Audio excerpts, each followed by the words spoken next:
Hi friends, welcome to my channel Longagal Kashmir. আজি মই আপোনালোকৰ ওচৰত উপস্থিত হৈছো এটা নতুন ভিডিও লৈ।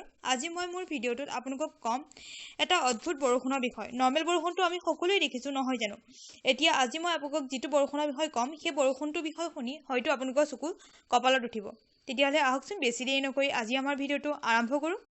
কেতিয়াবা ভাবিব পাৰেনে আপোনালোকে যদি এখন চহৰৰ মাজে খোজকাঢ়ি গৈ আছে অৰ্থাতে পাউডাৰ বৰষুণ আহি গ'ল, হয়তো আপোনালোকে কেতিয়াও এই কথাটো ভাবাই নাই।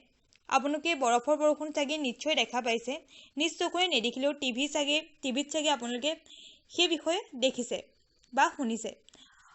আজি মই আপোনালোকক বৰফৰ বৰষুণ নহয় পাউডাৰ বৰষুণৰ বিষয়ে কম। হয় বন্ধুসকল, আচলতে সাউথ কেলিয়াৰ নামৰ এখন চহৰত এবাৰ পাউডাৰ বৰষুণ হৈছিল। যেতিয়া বিজ্ঞানীসকলে এয়া পৰীক্ষা কৰি যায় তেতিয়াও তেওঁলোকে গম পায় যে এয়া পাউডাৰ নহয় বৰঞ্চ মিল্কৰ পাউডাৰ অৰ্থাৎ গাখীৰৰ পাউডাৰ।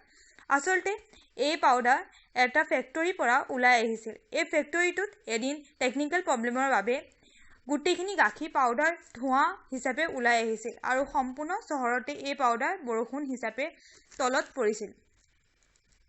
যেতিয়া এই বৰষুণ হয় তেতিয়া সকলো বস্তুতে পাউডাৰৰ এটা ছাপ হৈ গৈছিল, যেটো দেখিবলৈ বহুত অদ্ভুত ধৰণৰ আছিল। যেতিয়া ফেক্টৰী মালিকে কৈছিল যে এইটো এটা টেকনিক্যাল প্ৰব্লেমৰ বাবে হৈছিল, তেতিয়া চৰকাৰে তেওঁক এটা সৰু ফাইন লৈছিল, কিন্তু তেওঁক বিশেষ শাস্তি একো দিয়া নাছিল কিয়নো তেওঁ এই কামটো জানি বুজি কৰা নাছিল। তেওঁ অজানিতে এই কামটো হৈ পৰিছিল।